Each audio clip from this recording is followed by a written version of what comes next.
We were waiting for everyone to come. There is lots of traffic. And we were waiting for Dr. Hela representative, but let's start till they come. Ladies and gentlemen, distinguished guests, honorable speakers, I would like to welcome you all. I'm very happy and thrilled and privileged to have la crème de la crème of government and professional society of Egypt to participate with us today to the launch of Advisors branch in Egypt. Instead of talking or presenting our value and services, and there are many, we start with what we do best, sharing knowledge with the participation of our international thought leaders and seasoned experts on this first edition of Egypt Vision Enablement Conference. Today we'll focus on strategy implementation and tomorrow on digital transformation.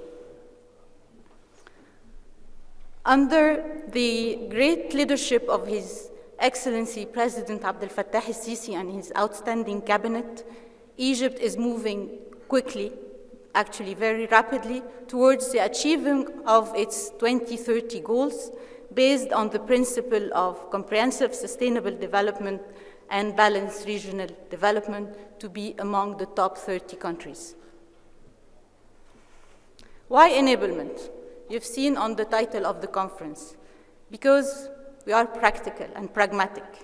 We want to walk the talk. We want to be results-oriented, focused not only on realizing benefit, but rather on sustainable benefit for generations to come.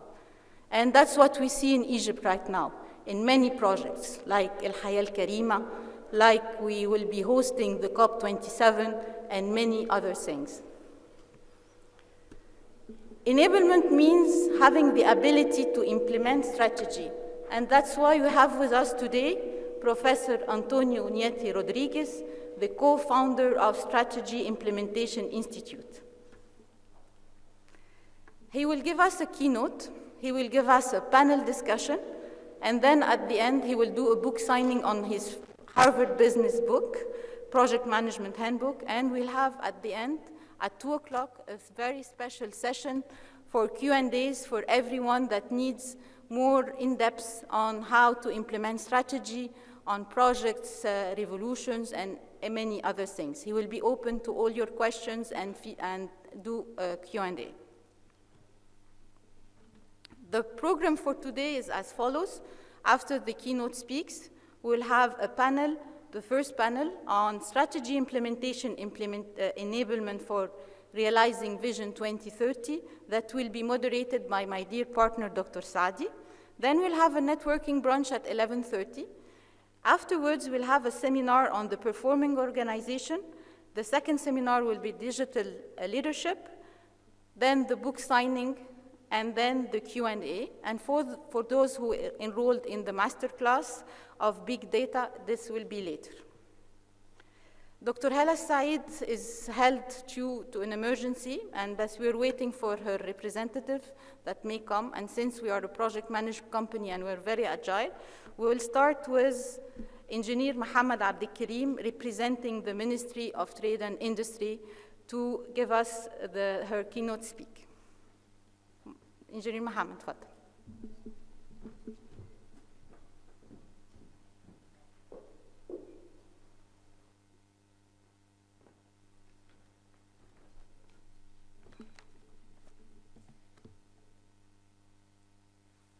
Good morning.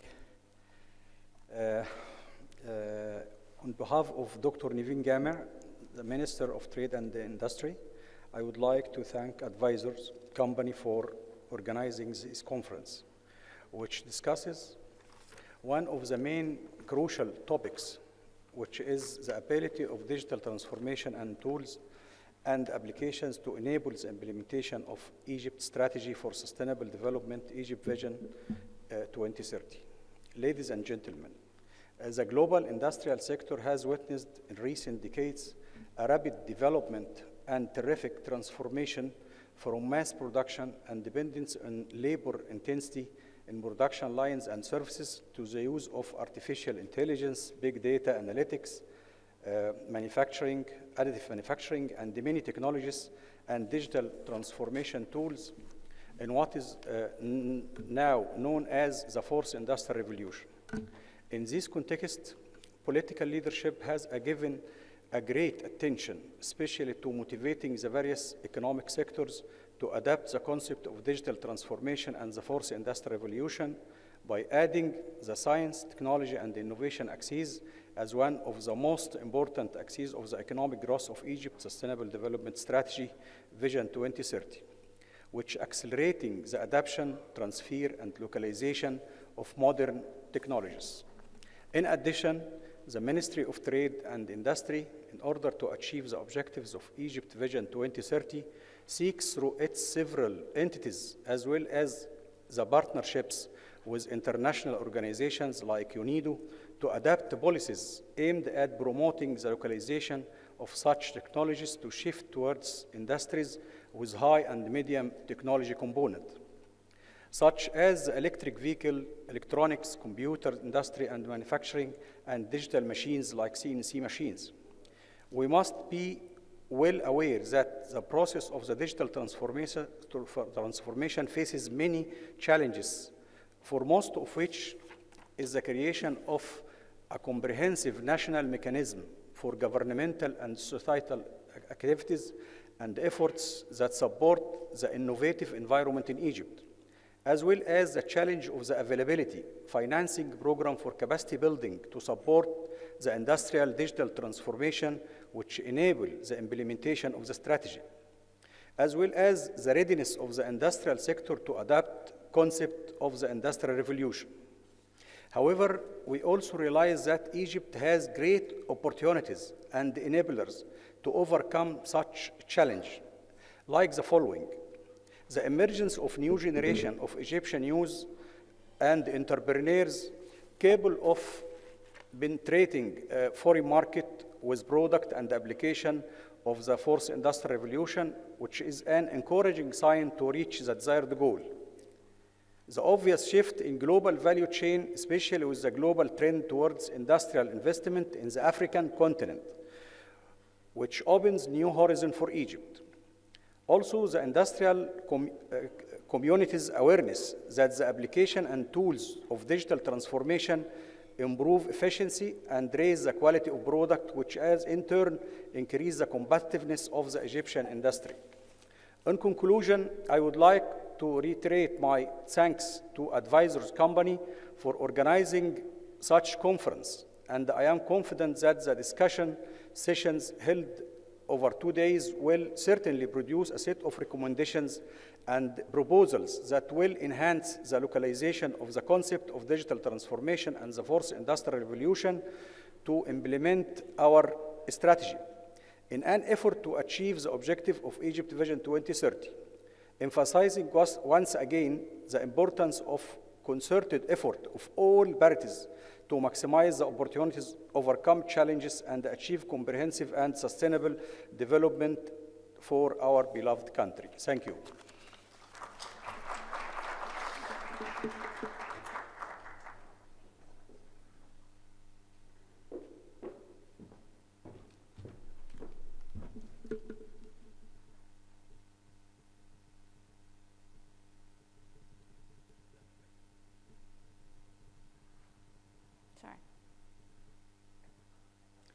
Now, I give you the floor to Dr. Antonio Rodriguez. He's not just the author of Harvard Business Review. His research and global impact in modern management have been recognized by Thinker 50. He's a fellow and former chairman of Project Management Institute. He's the founder and of Project & Co. And he's the co-founder of the Strategy Implementation Institute. Dr. Professor Rodriguez, Antonio Rodriguez, welcome.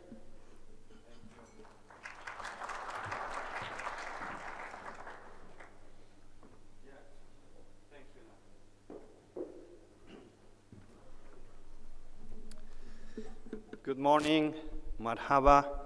Nice to meet you all. It's always a pleasure to get together to discuss about the future, to discuss about what really matters in countries, in organizations.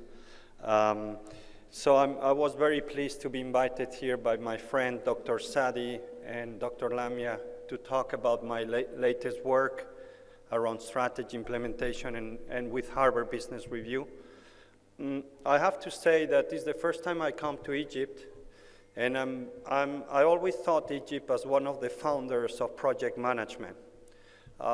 You probably are the country who founded project management with the pyramids of Egypt. So I always thought I need to be there. And you have accomplished in Egypt some of the major projects in history, the Canal Suez. I think you are a country who understands projects as a tool, as the engine for generating growth, a better world, more educated people. And so it's an honor to be here in your country because I really appreciate what you've done in history of project management. So thank you for that. I see what you're doing now. It's another of the key highlights for me of being here is I always love to go to countries which have a vision like yours, 2030. I know Saudi Arabia has a very strong one. Singapore, I visit countries and I always love when I see a country with an ambitious vision where everybody contributes. People know about that, and I'm impressed how your government, your president has cascaded the vision to make it exciting for the people to be Egyptians, to be part of this journey and big mega project. So it's an honor. I come from a part of the world where we don't see projects and we don't have a vision. I'm from Spain, from Madrid, and we don't have a vision 2030 or 40 or 50. I talk a lot with the European Commission. I'm based in Brussels. There's no project for Europe. We talk about green project for 2040. So I can tell you, you are ahead. You are ahead of many countries and many areas of the world. So congratulations for that too. I'm very impressed. And of course, the key is having that vision, which is very courageous, to put that in paper. I saw Dr. Lamia showing the 5 KPIs, which are extremely ambitious and drive you through all the decisions and the projects that you're currently doing. But then you need the competencies. And this is what I want to do in this forum, is building those competencies, which are extremely different. So one thing is digital. Digital, it's a nice world, but we've been doing internet, we've been doing systems for maybe 20 years. I think the key of the digital is the changes that it brings in terms of culture, in terms of companies being organized in a different way, in terms of the skills that we need to build in people. It's not just knowing digital, but it's a very different set of skills, a very different way of looking at work, a very different way of leadership.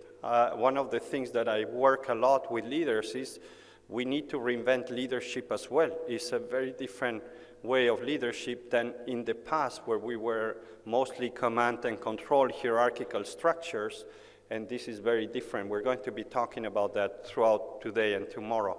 I just want to finish with that. I will share a bit of slides later on. But I just want to thank, again, advisors for the invitation, for being here. Again, commend the work that you are doing in Egypt with the president, the ministers, the governments. I just recently read a study from Deloitte where you are by far the country in Africa who has most mega projects, 49. The next one, I think, is Algeria with 17. So that shows the gap that you're putting in place here, the belief that this is the future, and I'm glad to be part of the discussion on how to make it happen. So again, an honor to be here. Thank you for the invitation. You are the country of the origins of project management. As past chairman of the Project Management Institute, I think you should be recognized for that. So thank you for that. I look forward for the discussion. The panels, the keynotes. It's just an honor to celebrate this type of conventions when the world needs more than ever knowledge and continuous learning. So again, really thank you for your time. Thank you for being here. Thank you for the invitation, Dr. Sadi, Dr. Lamia. Looking forward meeting you later on. Thank you.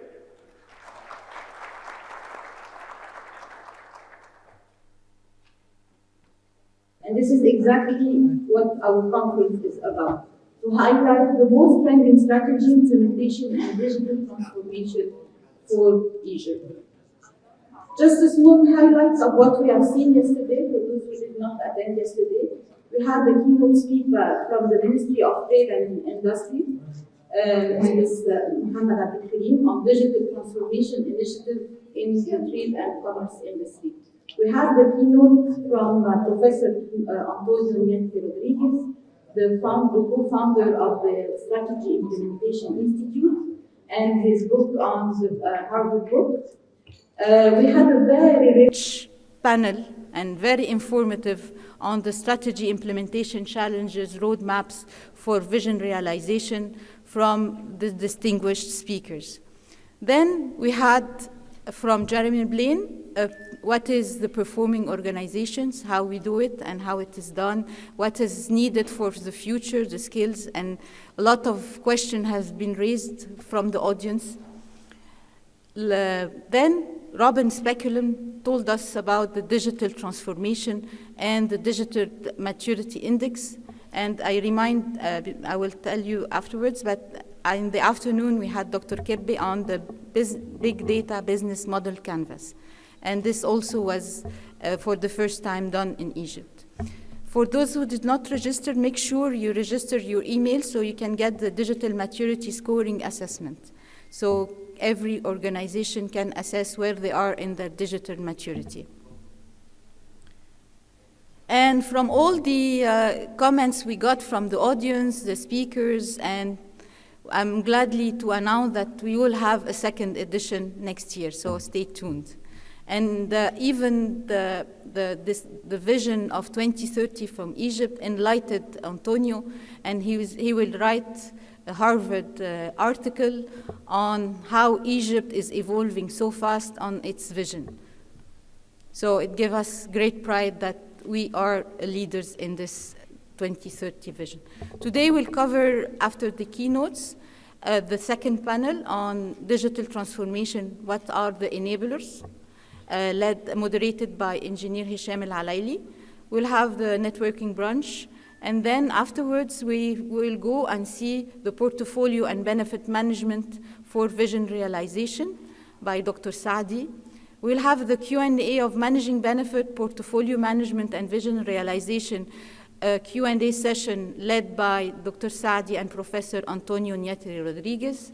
And last but not least, the Enterprise Big Data Framework, where we will have John William Middleburg, the president of the Big Data Foundation, and Dr. Ibrahim Kebbe, our data scientist.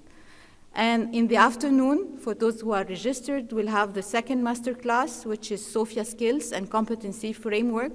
And we'll hear more about SOFIA with Matthew when he will do us the keynote. I will just a very special welcome to Dr. Saeed Ismail, the Deputy Minister of Infrastructure, representing the Ministry of Housing, Utilities, and Urban Communities. We welcome you here.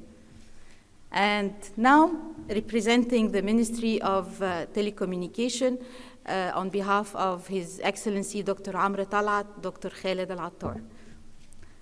Dr. Khaled Al-Attar is the Deputy Minister for Digital Transformation, Automation, and Administrative Development. He has more than 35 years of experience in informatics, supervising more than 150 projects in this field in Egypt, Saudi Arabia, Emirates, Bahrain, Germany, and USA. He has several managerial positions at IBM and Raya, and for 28 years, he has worked as a lecturer at Cairo University. Dr. Khaled, I'll give you the floor.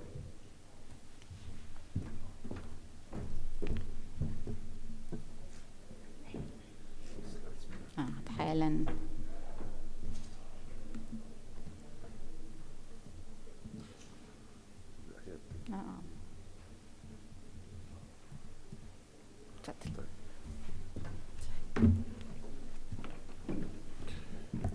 Good morning. very pleased to be among this esteemed audience. I would like today to take you through a journey of the digital transformation in Egypt. What's the strategy? What's the inspiration, and what we want to really to achieve? I will make it as brief as possible. Sometimes I take 3 hours into such a presentation, and I'll try to make it in 10 minutes. So basically, let us talk about the vision, the mission, and the values. Our role in Ministry of Communication is an enabling role. Enabling for the citizens to use the digital channels and get the services as seamless as possible, as easy as possible, as convenient as possible, and to get the services that he or she needs.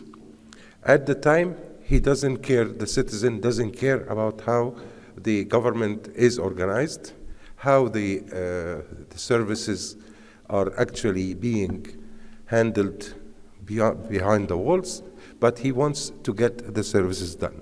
So it is based on citizen centricity.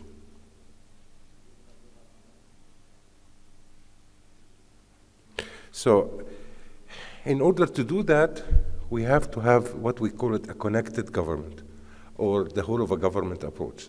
A government that is actually collaborating, a government that is collaborating in all possible fronts.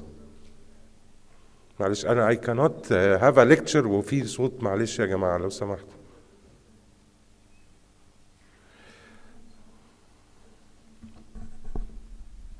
So we are talking about a connected, digitally connected government, a government that works into two main perspectives. The first one is quality of life. The second one is a comparative advantage of the country, which means the country that uses its resources in an efficient and effective way, use its resources in order to achieve its goals in the most efficient and effective way. So we put 3 main strategic goals. The first one is quality of life, and you will see it in many, many projects on how we care about the improvement of quality of life in its all sections, from healthcare, from education, from services, from able to do business, and so on and so forth. The second one is the competitive or the comparative advantage of the country, and how we can really improve the comparative advantage of the country in a sense that we have the right activities, the right businesses, the right skills in all possible fronts in order for the country to really move ahead among its rivals. The last one, and the most important one, is the improvement of governance in general, but we are here looking for 2 main perspectives: the governance of the digital government services, and the governance with the performance of the government organizations when it comes to digital services and serving the citizens, the businesses, and the other constituents. We looked at the e-governance, and we are actually working into the structural changes related to digital transformation, because if we are looking for a connected government, it cannot work among the bureaucracies unless we have a number of organizations, a number of institutions and regulations in order to make the collaboration among the government agencies as seamless as possible, as it's best when it comes to serving the constituents. So in order to do the concept of the e-governance, we are trying to establish what we call it the digital leadership, the collaborative environment for us, and I think the new capital is an icon for how we would like the government to look like. If you go to the new capital, you will see no walls between the buildings of the different government agencies. So it has to appear literally and actually meaningfully as a connected government in all possible fronts, collaborative and connected government, and the collaboration and the connection is mainly through digital channels. We are having lots of digitization projects in different sectors, like justice, like healthcare, education, and so on and so forth. So we are actually producing data in rates that Egypt has not seen before. So how can we make use of this data in order to drive our decisions, to drive our policies, to drive our monitoring and control process, to drive actually how we combat fraud, how we combat losses, we work in order to reduce losses. That's mainly what we are looking for as an outcome of this digital transformation. So, and also, for building the digital leadership, we are establishing what we call it an e-governance academy in order for us to build the new era leaders that will take the government and take the society to more digital front. And also, this is actually apparent in the different reports that are coming from the different organizations that evaluate the digital transformation in Egypt. So, we are looking for an improved digital services, and we will talk about how we are actually changing the service landscape from simple services provided by individual government agencies into more what we call it cognitive services, into more proactive services. So if you go to the electricity and you ask for to actually put a new meter, which in a new place, which means you have changed your address. All right. You as a citizen should not care about the changing the address in all possible agencies that work with this address, like other utilities, like your national ID, like your driving license, your kids' schools, and so on and so forth. This is one example on how the new service landscape will look like. In order to do that also, we have to enable the different government agencies. And in our route to enable those government agencies, we established what we call digital transformation units in every single agency with a number of jobs. And we are working into a strong qualification project and enabling project for those government digital transformation units. And I think we have one dedicated deputy minister to develop these digital government agencies. Also, in order to enable the government, we are looking for a number of training, a number of digital skills, qualification programs for the industry and for all the leaders, either working directly into digital transformation or will be a consumers to digital transformation. We are establishing a number of institutional and structural changes. I will give you some examples. One of them is actually to establish a fund. We call it Digital Egypt Fund, in order to really finance all the digital transformation activities. I think the law has passed the Prime Minister office, and now it is with the Parliament for actually being live. The second one is about the exchange of data and enabling the private sector to use this data as well. So we are working into what we call it, the law for data exchange among the constituents. We worked into the privacy law as well, and we are working into how we can really get more income from actually exchanging data with the private sector and the citizens. Also, we built what we call it Digital Egypt as a company, in order to have the governance layer for all the digital transformation programs. So we have a number of things related to the institutional change. Into the interoperability, we are working as part of the law for data exchange, for a data governance and national, I would say, data strategy, where we know exactly how the data is created, who is the stewardship, where is the stewardship of this data element, and how other individuals and other government agencies can use the same data, which means we are working towards what we call it input once. So once your data is with one organization, it will be available for all other government organizations. We built the service bus to exchange this data. We are working also with CAPMAS in order to really, as part of our digital strategy, to actually unify all the codes that the country is using, from street address, from business activities, from what we call it, the borders for each city and borders for each governorate. So we are working in actually standardize the data elements from a metadata point of view and from a reference data point of view in order for all the applications to do it this way.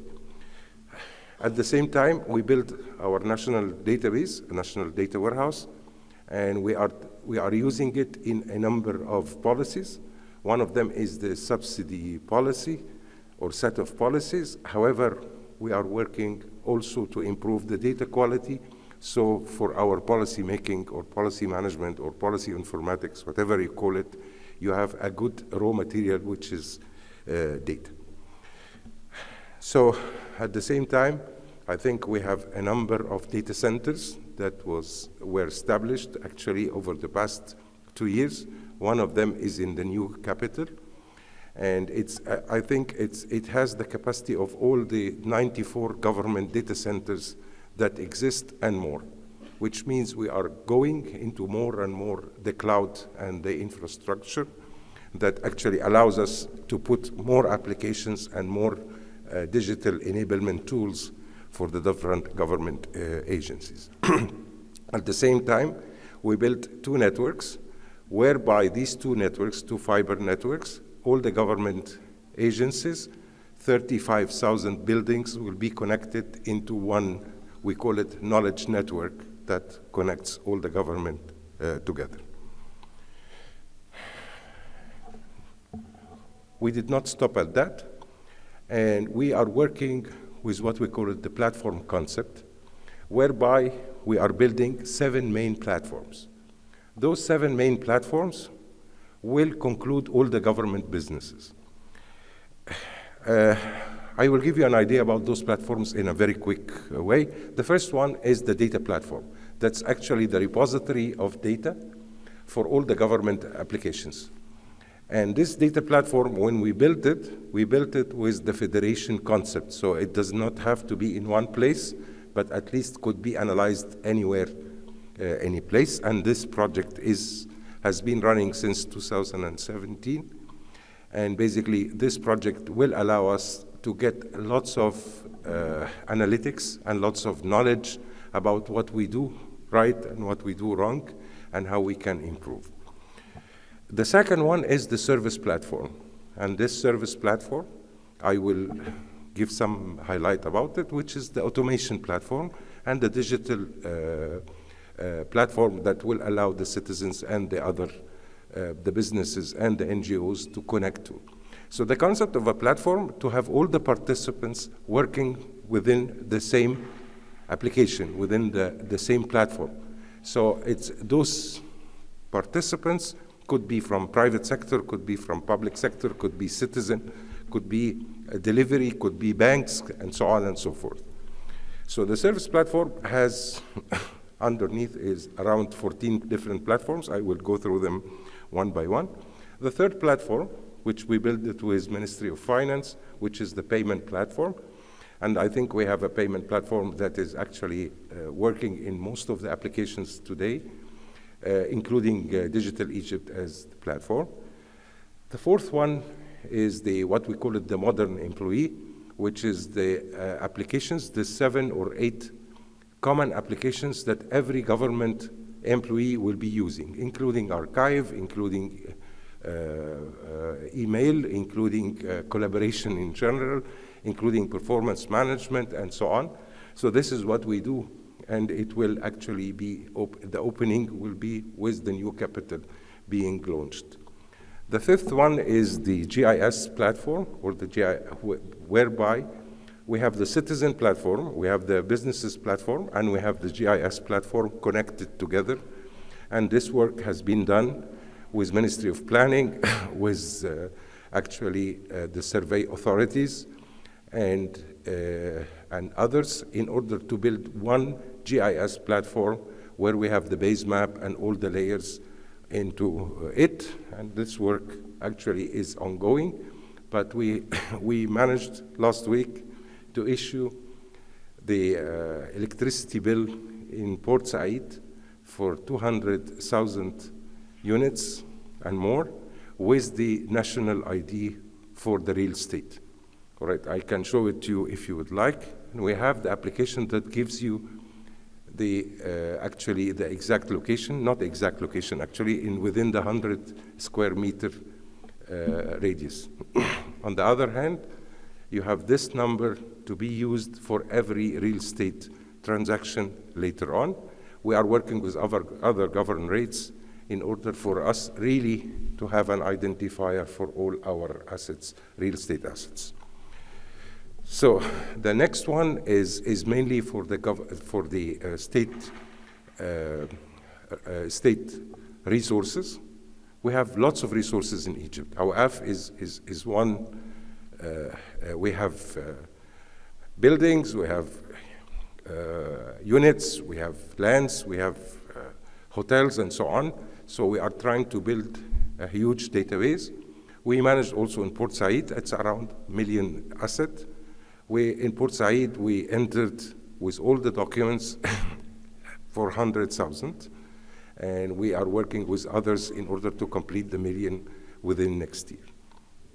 The last one is the most important or most loved one to me, which is to have all the cultural heritage, all the media heritage that Egypt has, and we built also a search engine that works on a semantic based for the Arabic, so all this culture and heritage can be retrieved easily and can be actually exchanged with the researchers, with the public.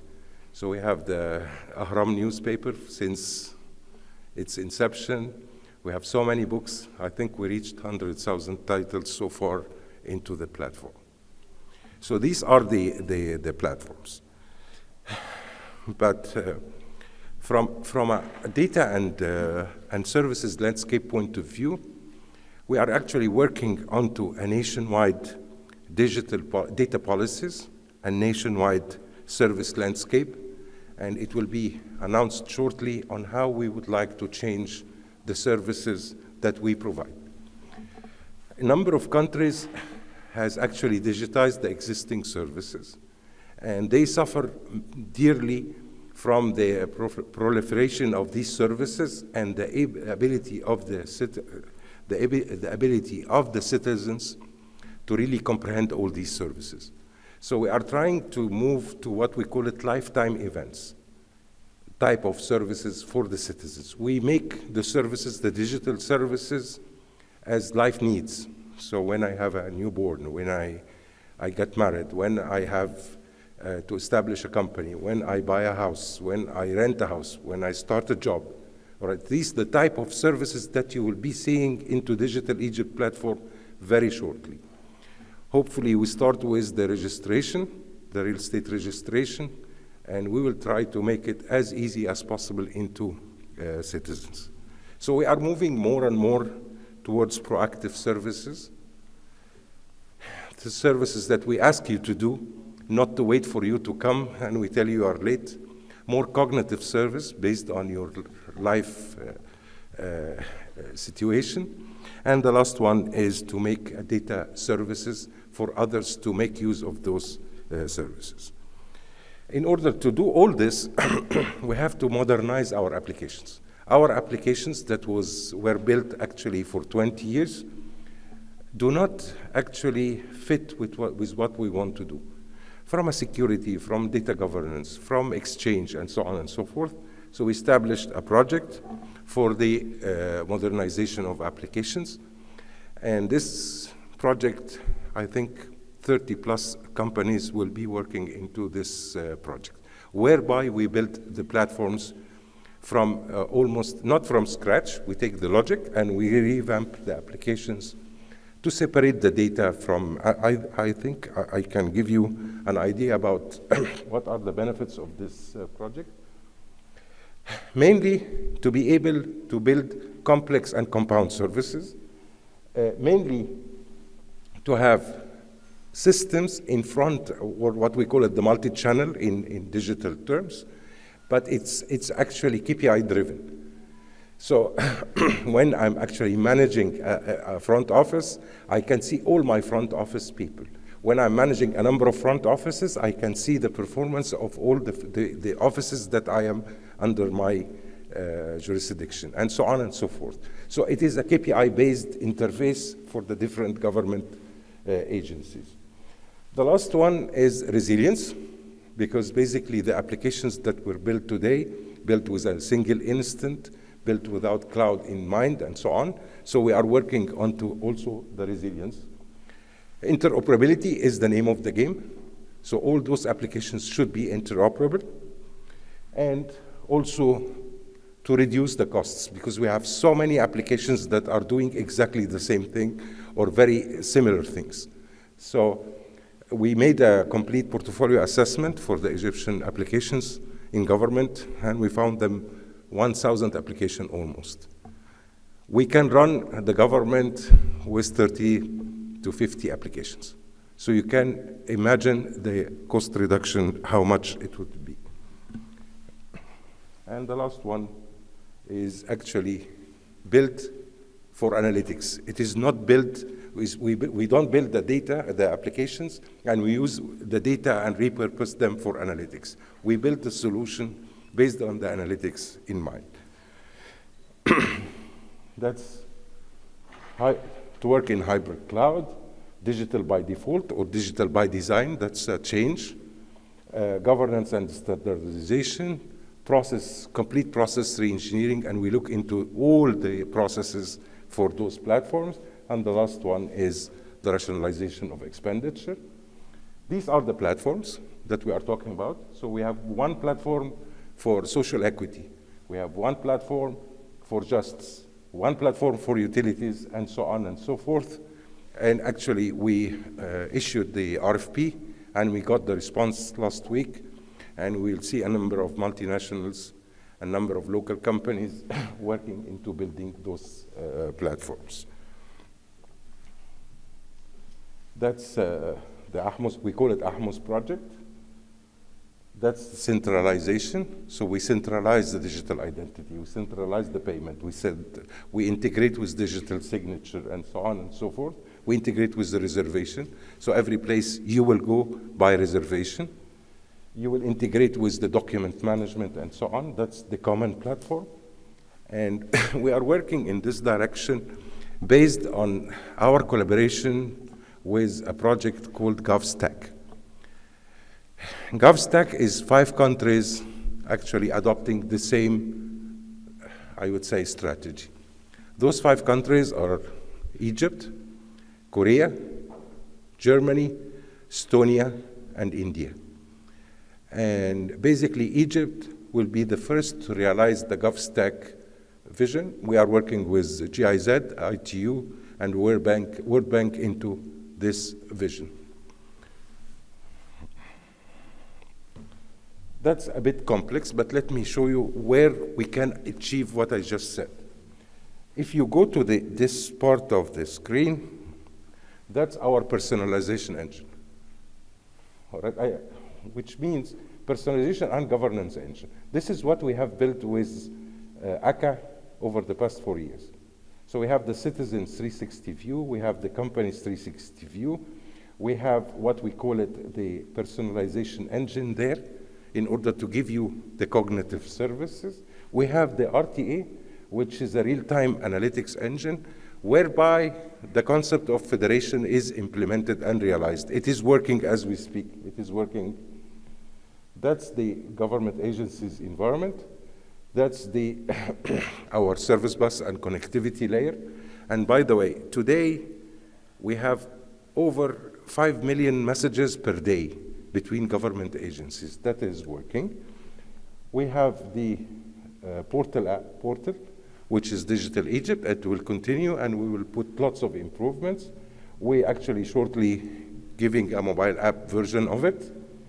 We are working with Egypt Post. We are working with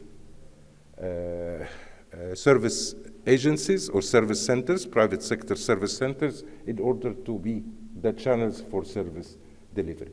That's in 10 minutes, 15 minutes, what we are doing and what our inspirations are related to digital transformation. Many thanks for you.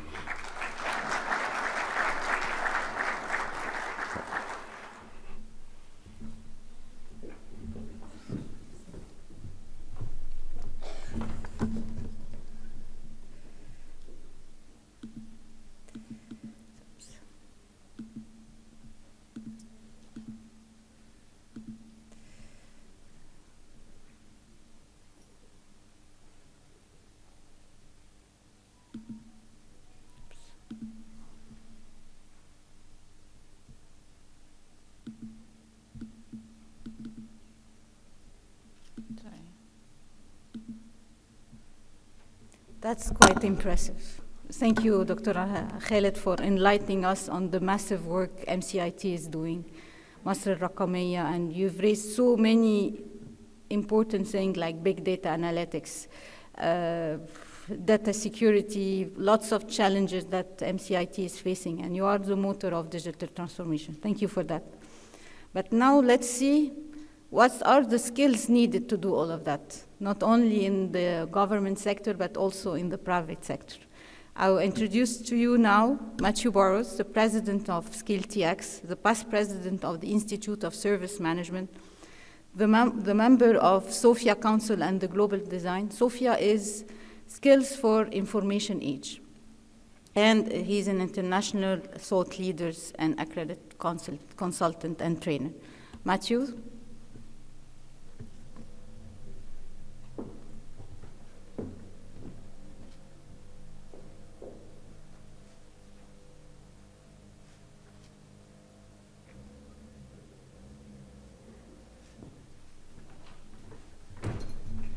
Thank you very much. If I just find my slides. Are they on here? I think I found it. This is a good test of my skills. If I can work PowerPoint, I can do anything.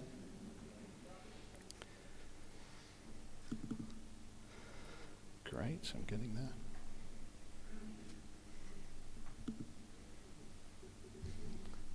It's working. Great. Thank you very much, Dr. Lamia. Thank you very much, Dr. Saadi, as well, for inviting me to speak to you. Delighted to be here today. So if I wanted a friend or a family member to know where I am, I could say to them that I'm in a hotel in Egypt. It would be accurate, but it probably wouldn't be detailed enough for them to actually find me here. So it's probably okay for my mother because she doesn't want to find me here. She just wants to know roughly where I am. So that works okay. But if I want a friend to come and meet me here, I'm going to need to give them a bit more information. So perhaps I could narrow it down and say I'm at a hotel in Cairo. Yes, we're getting better. But probably if I want to find them here, I'm going to need to tell them the name of the hotel. So to describe where we are, and to lead people, we need to communicate to them, excuse me, at a level of detail that helps them to understand exactly where we are. So as leaders, we have to have the ability to set direction and strategy. And effective leadership includes, in the digital space, explaining exactly where we need to be. It might be, where are we going in terms of digital transformation? Exactly what you were just describing there. Here's our strategy. Here's what we're doing. That's great. We might be moving things to the cloud. We might be identifying technologies that we want to invest in. We might be talking about how do we support our organizations to achieve the overall outcomes and objectives that we need. It's clear that our world has become increasingly dependent on digital technology. And it's difficult to find an organization anywhere in the world, in any industry, that doesn't have a critical dependency on technology. But despite being in the technology world, we need to realize that we're still in a people business, because no matter how clever we are with the technology, we actually rely on people with the right skills and competencies and experience to do various things. You know, we still need people to gather the requirements. We still need people to architect the solutions, to design the components, to build them, to implement them, to support them. So no matter how clever we are with the technology, we're still dependent on people. And it's really important to understand that actually each of our people have a different set of skills as well that they need to bring to bear. And as leaders, we have to help guide them in the direction of which skills and competencies do we need to focus on. A lot of people in the technology business are very comfortable with the technology, but they're less comfortable when it comes to the people and their skills and experience. It's an area often we're not quite so comfortable with, because you can prod a piece of technology and get a predictable response. If you're talking to somebody, it may depend whether they've had breakfast that morning, whether they've had an argument with a friend, how they're feeling. It's slightly less predictable than the technology, and sometimes that makes us feel uncomfortable in the IT world. So if I want to set a direction, I want to find a route, there are a few things that I need to know. I first of all need to know, where am I now? Because the journey starts from where I am now. So I could turn on my telephone or my satellite navigation system.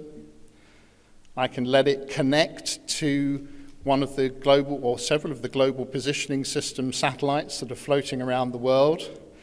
And that system is then going to be able to plot where I am on a map. So really easy to find my current destination. So the global positioning system, the GPS system, the maps, and the place names and addresses, and the way that we have for describing any location, that's common. We all understand it, so that I can say this is where I am. So all of that exists, GPS, maps, place names, but none of those things tell you where you need to go. They just give you a common framework for describing any location, whether that's your current location or your next destination. So, of course, armed with that information, I have on my phone, it's got access to the maps, it's got access to the place names. I can search wherever I need to go next. My next journey is probably from here to the airport tomorrow morning. So I can look up the airport in my phone. It knows where I am now. It knows where I need to go. It can plot a route, or in fact a number of different routes from where I am to where I need to be. And of course that changes as well, because as soon as I start on my journey, there may be traffic, there may be weather conditions that I want to take account of. Maybe I have some travel preferences, which is my preferred route. So along that journey, we need to update it. And it's exactly the same when we talk about skills and competencies. The skills we have today might be good for the job that we're doing today, but actually what's shown us in the digital world is it's very dynamic. It changes very regularly. So the skills that we need today are going to be different from the skills we need in 6 months' time, even for our current job. And equally, we're building our skills. The skills that we have change on a regular basis. We complete a piece of development activity. We go on a training course. We complete a project or a task. Our skill profile has changed. Our current location has changed. So armed with that information, we can do those things. So bring this back to skills and competencies. Would you launch your own satellites into space in order to create your own global positioning system? Most of us probably wouldn't. Would you create your own maps and your own way of naming locations? Again, we probably wouldn't. Most of the time, we pick up the language and the vocabulary that already exists, and we use that for effective communication. Some companies and some governments do try to create their own skills taxonomies and frameworks. And often those things don't get maintained because they are quite difficult to do. It's not always our core competency within our organizations to do those things. And why would we create them if it already exists? And that's really what SOPHIA does for us. The skills framework for the information age is the equivalent of that global positioning system, the maps and the conventions and naming of locations. So it has been around. If you haven't heard of it, that's okay. A lot of people haven't. But it has been around for over 20 years. It's used in nearly 200 countries around the world. And the best way to think of it is it's a common language for describing the skills and competencies that are needed in digital, IT, cybersecurity, any technology-related specialism or discipline. So that's what SOPHIA is. It's regularly updated. We're currently on version 8, which was released in September last year. There are another 23 professional skills added to SOPHIA 8. So when you look at the whole framework, there's actually 121 professional skills within the skills framework. So you can see it's quite a large amount of change that we're seeing. And that just reflects the skills that are out there in the working world. So it is available. SOPHIA is available in a number of different language translations as well. So I've used it in quite a lot of different countries around the world. There is an Arabic version, there's French, German, English, Spanish, quite a few different languages, Chinese, Japanese, and so on. So that's the skills framework for the information age. I'll be going into more detail on that in the masterclass at the end of today. And if you're not coming to the masterclass but you want to know some more information on it, please do let us know. So one thing to ask yourselves, whether you're thinking about your organization as a whole, or whether you're thinking about yourself as an individual technology professional, you can ask the same question. Do you have and do you know for certain whether you've got the right skills and competencies to deal with the challenges that you have or to achieve the objectives and outcomes that you need? And for most organizations, the answer to that question is we don't know. They're actually not sure exactly which skills they have within the organization. And if you're not sure on your current location, then any route that you plan will be wrong because you're starting from a different place. So it's really important as a first stage to confirm where you are and do all of your planning from that point, and to keep that updated as your location, as your current situation changes. So building a skills inventory is often a starting point for organizations. So each of us, whether we're thinking about this for ourselves or for the organization as a whole, we may have a rough idea on the skills that we have. We might have a view on the skills that we need. My experience of doing this over the last 20 plus years is that when you actually assess the skills in an organization, they're always very slightly different from what you thought you had. Now, there are positives and negatives from that. The first is that you can confirm some of the skills that you thought you had. You do have them, and they're skills that you need. That's great. You've just confirmed something you knew. That's okay. The next thing is you will always, in my experience, you will always find skills that you didn't know you had in the organization. They're sitting there somewhere, And if you assess people properly by understanding the complete picture of their skills, and not just the subset of skills they happen to use on their current job, so get a complete picture of their skill profile and build that skill inventory, you will find skills that you didn't know you had, you need, and now that you know you've got them, you can use them. And that can save you quite a lot of time going to try and find them from outside or to develop them when you've already got them. So that's positive. You'll confirm some of the gaps you suspected were there, but here's the big danger area. You're going to find some skill gaps that you didn't know about, and these are often, when we look at why organizations make the press for IT failures, whether that's a project failure, systems down, whatever it might be, quite often it comes down to having people, well, not having the people with the right skills in the right role. It's actually very often people related and not always a pure technology failure.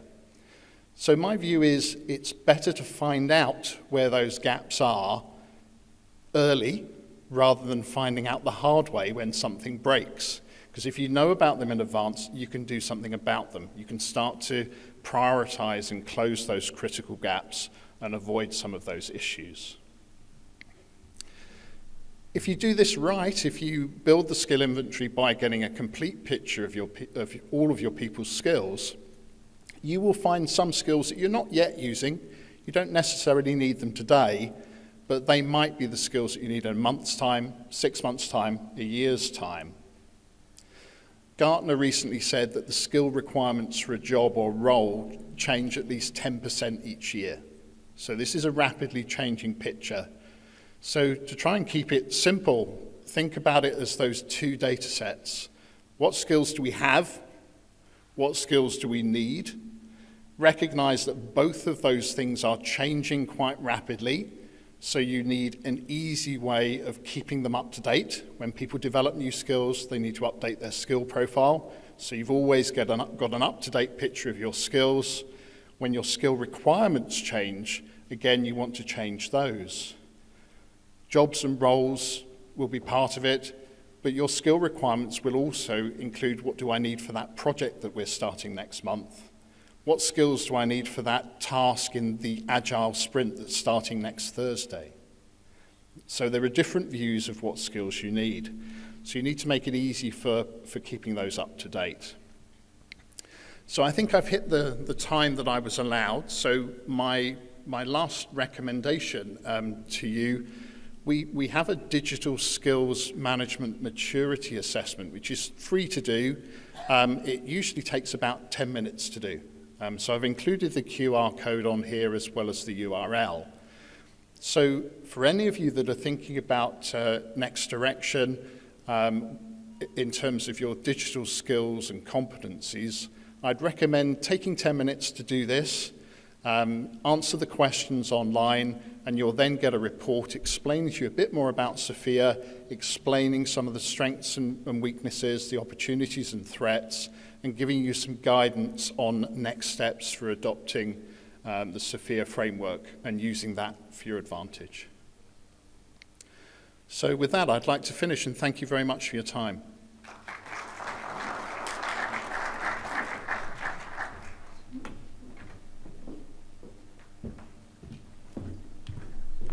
So that's another index. Yesterday we've seen the digital transformation maturity index for the organization, now for skills. So we know where we are in the organization and the skill set we have.